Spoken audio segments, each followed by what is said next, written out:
Technological change has had a profound effect on the way music is made and how it sounds, as well as on the way we listen to it. New technologies, and I mean this in the broadest sense, not just electronic devices, can alter the sound of music and, in the case of electronic recording systems, affect the economics and distribution of music. For example, the innovation of the valve trumpet in the 19th century changed the sound of the orchestra. Now, everyone has easy access to a wide variety of music, but it is arguable whether this has increased our understanding of it. Before radio and recorded music, those who could afford it would have pianos or pianolas, mechanical pianos that played a role of sheet music, so the basic ability to read notes off a page was more widespread. However, these days, regardless of whether or not we are musical experts, there is no doubt that music enhances life, and with the internet, sites to download music from, file sharing and so on, we have access to more music than ever before, and a lot of it for free.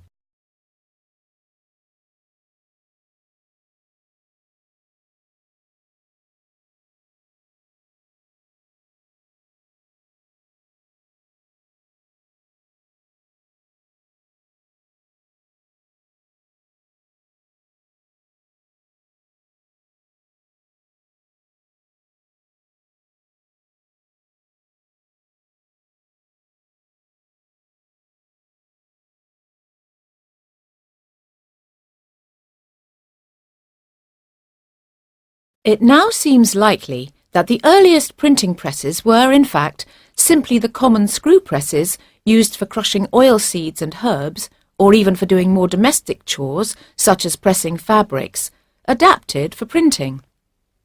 Other large wooden presses, such as those used for crushing the juice from olives and grapes, known as beam presses, had been around for centuries,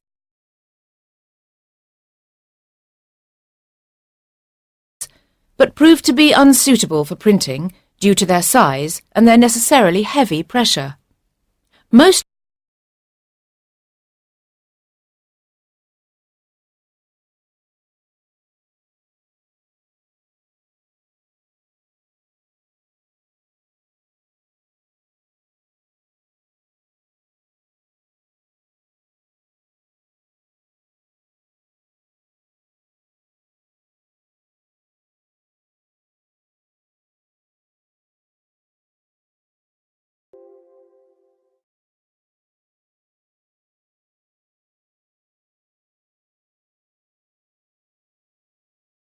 Political parties in most democracies not only have to win more votes than their rivals to get into power, they also have to persuade the electorate that it is worth their going out to vote in the first place. In the UK, turnout is frequently low, and one reason cited is the weather. Some countries, therefore, have made voting compulsory. It is against the law not to vote, and failing to vote is a punishable offence. In Austria, for example, failure to vote results in an automatic fine, as it does in Australia.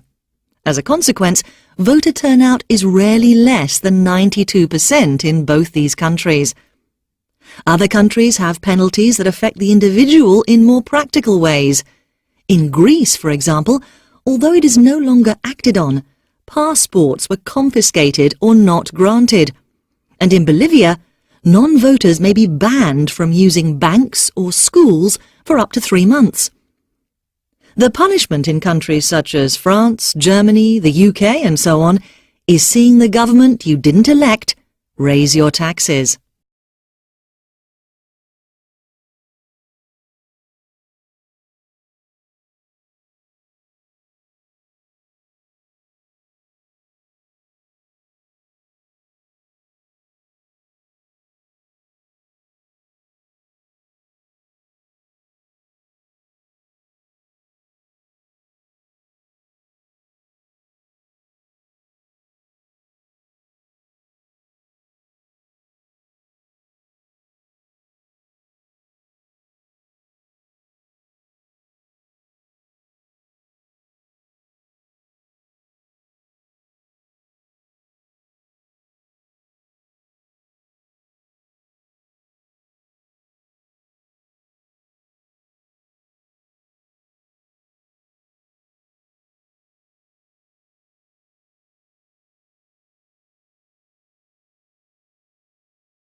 Woodblocks used for pictorial illustration became fairly common in 15th century Europe, but had been used long before that for printing designs on textiles. Most of these were simple in design and quite crudely cut, but some were skillfully drawn and cut, while others even contained pictorial imagery.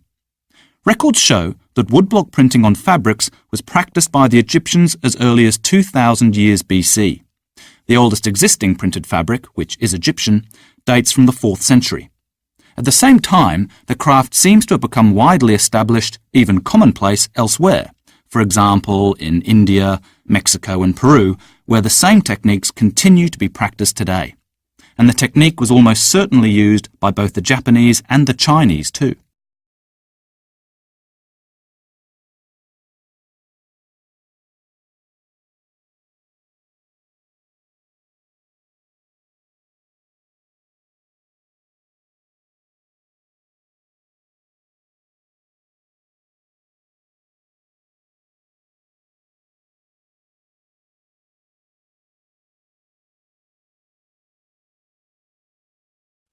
For anthropologists and archaeologists, rock art is a kind of window into our ancestors' evolution, migration, and lifestyle.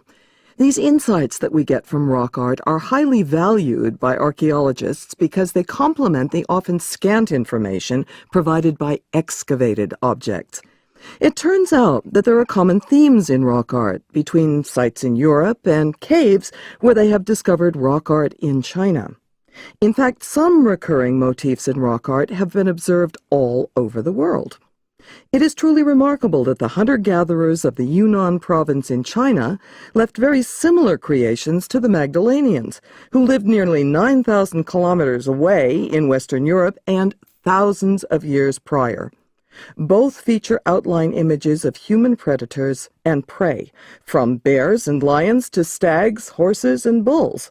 Now, both regions were inhabited by hunter-gatherers on similar terrain, but there's more to it than that. One thing that we think it might reflect, this similarity of rock art in these distant places, is that human beings are essentially the same in their thinking.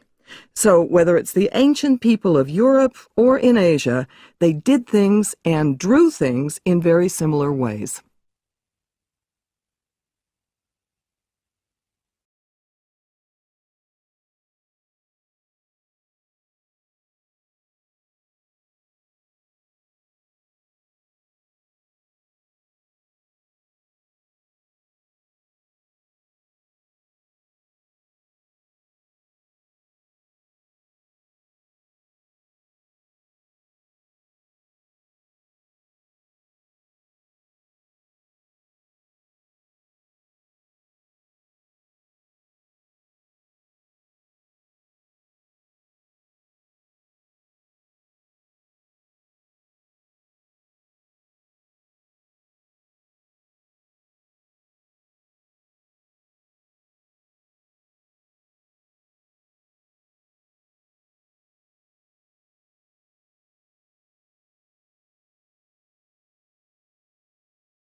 Today we have Paul Whitner, Head of Theatre Studies, here to tell us a bit about the Theatre Studies programme.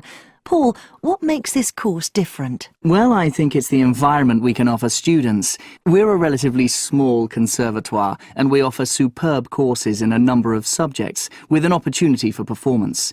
We've built a reputation for producing both traditional and alternative performances. I guess the course would appeal to potential students for the level of support that's available, and I mean from the tutors as well as from the fellow students and alumni. There's a real sense of community.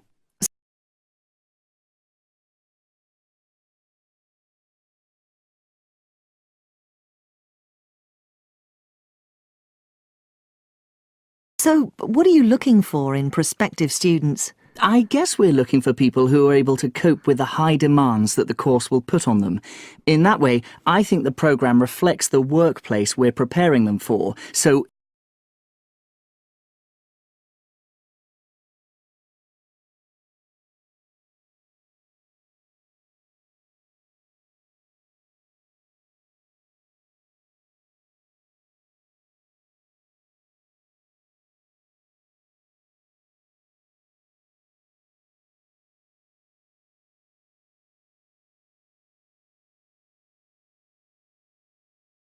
In places where there's been serious community tensions, I mean, Brickenden's a good example of this.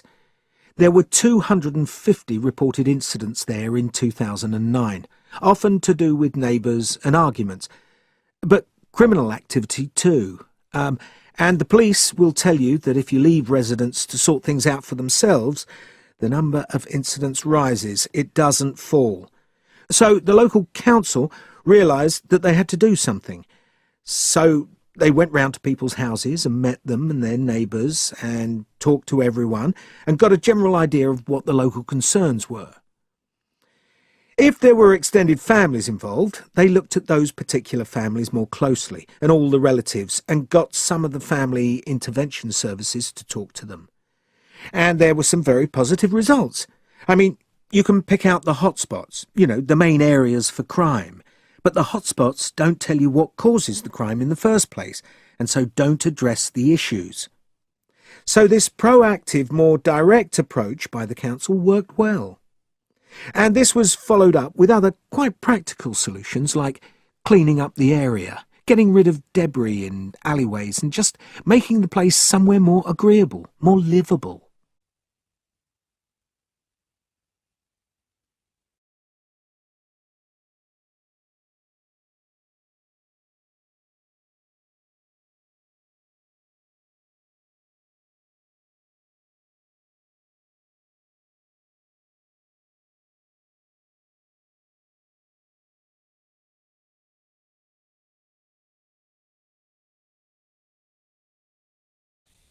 Has become more visible internationally, because what Tom and I were very struck by is the huge amount of films coming from very different national cinemas, all marketing themselves as biographical films, and many of them, very often being immensely popular. If we think about La Môme, that was called La Vie en Rose here, a French film about a French singer, Edith Piaf, making it up all the way to the Oscars, all the way kind of to the big time in Hollywood and being distributed all over the world. What were the conditions that were creating this appetite for biographical narratives, and how are these films now becoming much more visible, not only from Hollywood, but from all over the world? So we wanted to study this phenomenon and say something about the biopic in contemporary film culture, and that's what the book.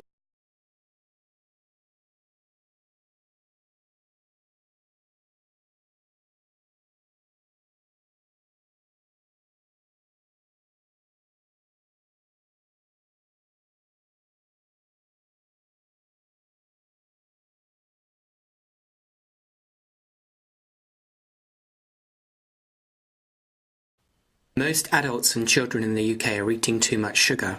The average British person consumes 15 teaspoons of sugar each day, and often without realising it. The World Health Organization recommends no more than 6 teaspoons of sugar per person per day. Read any food packaging and you will see that sugar can be found in almost all products, ranging from soups to cereals to fish cakes. Sugar occurs naturally in foods such as fruit and milk, and we don't need to cut down on these types of sugars. But we do need to look at the amount of pure sugar within our diet, the amount of sugar we are consuming by eating manufactured foods. For some, cutting down their sugar intake is not